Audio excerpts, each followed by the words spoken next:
I came to South Australia with, it was pretty well a blank canvas. I didn't know exactly what to expect. I had been here before to Adelaide, but I didn't really have a deep knowledge. And then I found this incredibly rich state with a relatively small population, aging fast, with a vibrant city right in the center, creative.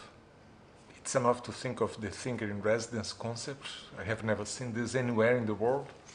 And I thought, well, if we are to test ideas like a community laboratory, this is the place. It's not so complex as the big cities of New York or London. It's not so stratified that innovation is more difficult as it would be in the old continent, in Europe.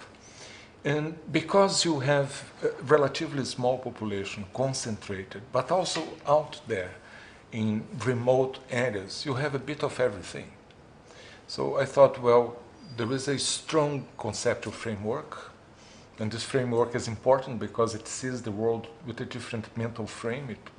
It brings things more coherent, more consistent, so it's not at the end of 2 to 5 years we're going to have a list of projects, but we'll have a narrative, we'll have a story to say, how can we help this community, this state, to become an age-friendly state? And this would be the first in the world. So it is experimental, and we can't do experiments if you have a very rigid structure. And I find that South Australia is not rigid. It is open to embrace this new concept, test ideas, and perhaps provide to the world at the end of the day, or gradually as we do it, new models of thinking, incorporating active aging, and creating this age-friendly state.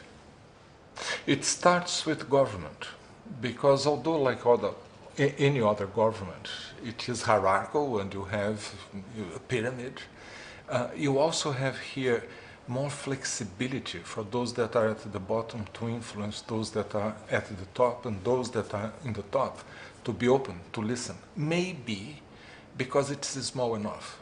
And if you have a very rigid, big state with millions of people, the access to those that are there and to influence them is so much more difficult for those that feel they are at the bottom, full stop. So there is this. It's a new continent, it's a new society, it's more open. It is a society that is used to receive people, to embrace people. And you have seen the transformations that we see in South Australia. It's enough to walk in the streets. So there is new ideas coming all the time.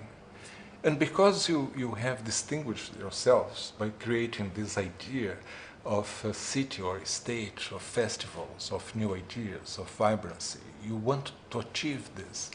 And that is the point that I'm very focused. There is no way a society can become vibrant in the 21st century if it doesn't embrace aging, because it's like new blood. In the past, and this is a recent past, there would be 3 or 4 or 5% of people that would be 65 and over. Increasingly, and this is here in Australia to show, it's going to be 20, 25, 30%. How can we create anything, including a vibrant society, if this critical demographic imperative, which is aging in the 21st century, is not mainstream in all ideas, all sectors of society? And I think that there is more flexibility here to find this than elsewhere.